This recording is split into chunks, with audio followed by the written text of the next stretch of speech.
Assalamualaikum warahmatullahi wabarakatuh. Pemirsa, dimanapun Anda berada dalam channel Living Room Podcast, acara Ambil Hikmahnya Aja. Ulama sudah sepakat bahwasannya Al-Quran diturunkan di bulan Ramadan. Rasulullah Shallallahu Alaihi Wasallam pun bersabda, taraktu fikum amraini in tamasaktum bihima lan tadillu abadan abada.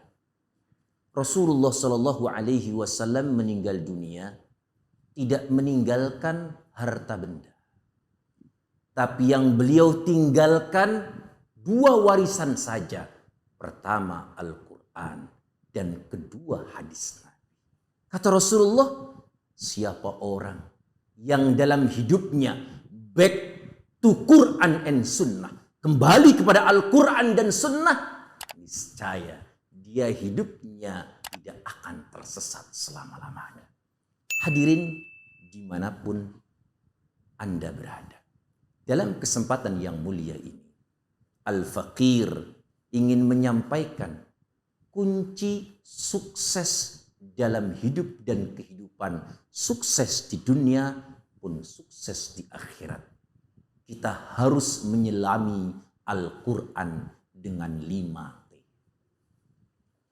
Pertama, tilawah. Kita suka membaca Al-Quran.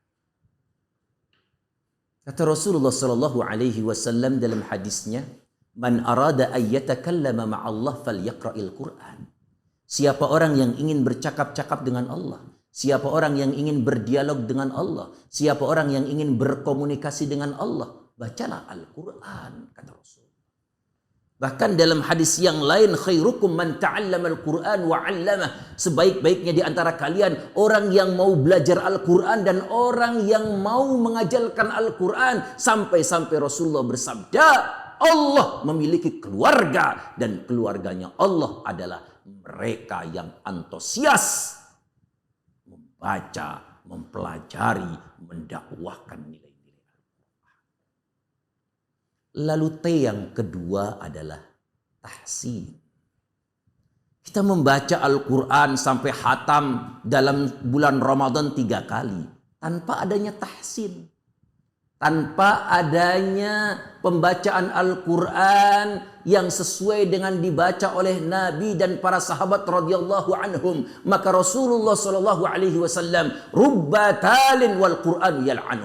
Berapa banyak orang yang membaca Al-Quran, Al-Quran tidak memberikan syafaat terhadap pembacanya, melainkan memberikan laknat terhadap pembacanya. Kenapa? Pertama, baca Al-Quran tidak sesuai dengan ilmu tajwid. Kedua, baca Al-Quran sesuai dengan ilmu tajwid, tapi perilaku membelakangi Al-Quran. Maka T yang ketiga adalah tafsir. Kita sudah rajin tilawah. Kita sudah bagus baca Qurannya disebut dengan tahsin. Itu belum cukup.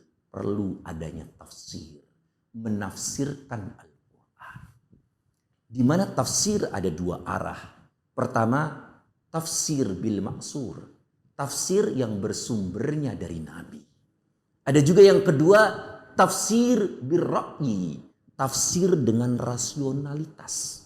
Tapi Rasulullah Shallallahu Alaihi Wasallam bersabda, man fassara al-Quran birra'yihi ay bihawa nafsihi dakhalan nar. Siapa orang yang menafsirkan Al-Quran dengan hawa nafsunya, dengan keinginannya, dengan ingin membesarkan ormasnya ataupun partainya ataupun golongannya saja, tempat yang paling layak hadirnya yang mulia neraka. Maka tafsir birra'yi, tafsir rasional tidak boleh keluar dari an-nusus fis syariah, tidak boleh keluar dari teks-teks yang pernah dilontarkan oleh baginda besar Rasulullah Shallallahu Alaihi Wasallam. Tidak boleh keluar dari maqasid syariah, maksud-maksud dari ditetapkannya, dari diturunkannya Al-Quranul Karim dan mendapatkan legitimasi dari Rasulullah Shallallahu Alaihi Wasallam berupa hadis. Maka T yang keempat adalah tatbiq. Apa itu tatbiq? Penerapan.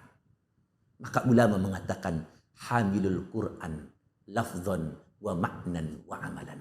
mampu membaca Al-Quran, mampu menelaah Al-Quran, dan mampu mengamalkan Al-Quran dalam kehidupan sehari-hari. Maka muncullah T yang kelima adalah tabligh, menyampaikan nilai-nilai Al-Quran. Allah Subhanahu wa taala berfirman, "Qul hadhihi sabili ad'u ila Allah ala basiratin ana wa man ittaba'ani."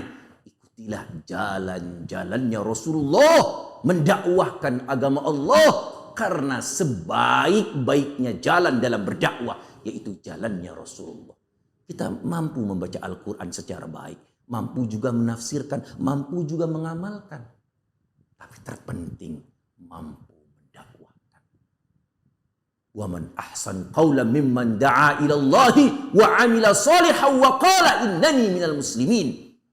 Seorang muslim, seorang mukminah, seorang mukmin harus memiliki dua karakter. Pertama, harus mendakwahkan agama Allah. Kedua, harus beramal soleh. Dengan kekuatan dakwah, orang akan malu berbuat maksiat. Kok dia hanya bisa berdakwah, tapi dirinya terbakar. Laksana lilin yang menerangi orang lain, tapi dirinya hancur terbakar. Maka jadilah diri kita ini seperti pelita, menerangi orang lain, dirinya aman. Jadilah seperti matahari, jadilah seperti rembulan yang menerangi orang lain. Matahari yang memberikan manfaat kepada orang lain, tapi dirinya pun tidak panas terbakar. Maka perlu T yang kelima, yaitu tabligh, menyampaikan nilai-nilai Al-Quran. Dalam menyampaikan agama, tidak menunggu menjadi ustadz dulu. Tidak menunggu hafal Al-Quran 30 juz dulu. Tidak menunggu hafal ribuan hadis dulu. Tidak menunggu menjadi sarjana ataupun magister ataupun doktor ataupun profesor dulu. Tapi Rasulullah Shallallahu Alaihi Wasallam bersabda, "Ballighu anni walau ayah." Sampaikan ajaran-ajaranku, walaupun kalian hanya tahu satu ayat dari Al-Quran atau satu hadis dari ribuan hadis yang pernah aku sabdakan.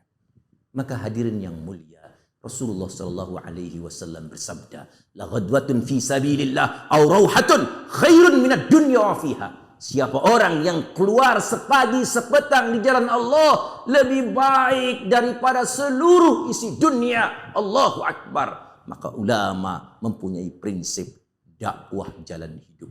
Hidup untuk dakwah. Dakwah sampai mati. Mati dalam dakwah. Allahu Akbar. Hadirin yang mulia dimanapun Anda berada. Pemirsa, ambil hikmahnya aja.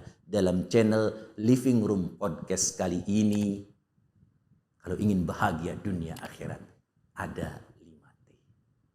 Kita harus sering tilawah Al-Quran. Kita harus tahsin Al-Quran. Kita harus mampu mempelajari tafsir daripada Al-Quran. Bila perlu bisa menafsirkan Al-Quran itu sendiri. Tentunya memiliki syarat-syarat tertentu sebagai mufassir. Lalu T yang keempat, adanya tatbiq, aplikasi dalam kehidupan sehari-hari nilai-nilai Al-Quran.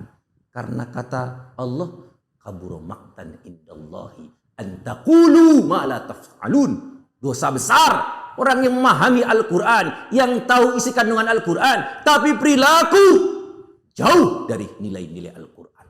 Maka yang terakhir hurufnya, yang kelima adalah T, melambangkan tabligh, mendakwahkan nilai-nilai Al-Quran dalam kehidupan sehari-hari. 24 jam bersama Al-Quran, 24 jam berinteraksi dengan Al-Quran, 24 jam mendakwahkan nilai-nilai Al-Quran. Bahkan dirinya perwujudan Al-Quran yang berjalan. Maka kami tutup dengan kafaratul majlis. Subhanakallahumma bihamdika asyhadu an la ilaha illa anta astaghfiruka wa atubu ilaik. Wassalamu alaikum warahmatullahi wabarakatuh.